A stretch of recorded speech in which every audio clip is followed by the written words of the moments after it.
Hello friends, అందరికీ ఈ రోజు హన్మకొండ జిల్లాలోని ఊరుగొండ శివనాగేంద్ర స్వామి ఆలయం యొక్క ప్రత్యేకత గురించి మనం తెలుసుకుందాం. ఒకప్పుడు 30 సంవత్సరాల క్రితం ఈ గ్రామంలో సాక్షాత్తు శివనాగేంద్ర స్వామి పరమ శివభక్తుని అనుగ్రహించి ఈ గ్రామంలో వెలిశాడు. ఎలా అంటే ఈ గ్రామంలో శివన్న అని పరమ శివభక్తుడు ఉండేవాడు. ఈ శివన్న పొలంలో వేప చెట్టు కింద ఒక పుట్ట ఉండేది. శివన్న పొలంలో పని చేసుకుంటే అప్పుడప్పుడు నాగసర్పం వచ్చి దర్శనం ఇచ్చేది. ఒక రోజు తను పండించిన పంటనంతా ఒక దగ్గర కుప్పలాగా వేసి తనైతే ఇంటికి వెళ్ళిపోయాడు. ఆ రోజు శివన్న గారి కల్లో ఒక నాగసర్పం దర్శనం ఇచ్చి, నువ్వు పండించిన పంటనంతా దొంగలు దొంగిలిస్తున్నారు, తొందరగా వెళ్ళు అని చెప్పి శివన్న గారికి అనుగ్రహిస్తుంది. తను వెళ్ళేసరికి అయితే కొన్ని నాగసర్పాలు ఆ పంటని కాపలా కాస్తూ అయితే ఆ నాగసర్పాలను చూసిన ఆ దొంగలైతే అక్కడ నుంచి భయపడైతే వెళ్ళిపోతారు. ఆ రోజు నుంచి అయితే శివన్న గారు రోజు పూజలు చేయడం అయితే మొదలు. అప్పటి నుంచి అయితే మనకు శివనాగేంద్ర స్వామిగా దర్శనమిస్తున్నాడు.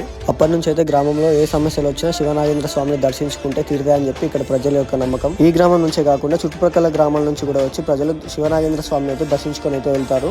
శివనాగేంద్ర స్వామి దర్శించుకొని కోరికలు కోరుకుంటే వెంటనే తీరుతాయని చెప్పి ఇక్కడ ఇంకెందుకు ఆలస్యం, మీరు కూడా వెళ్ళి దర్శించుకోండి.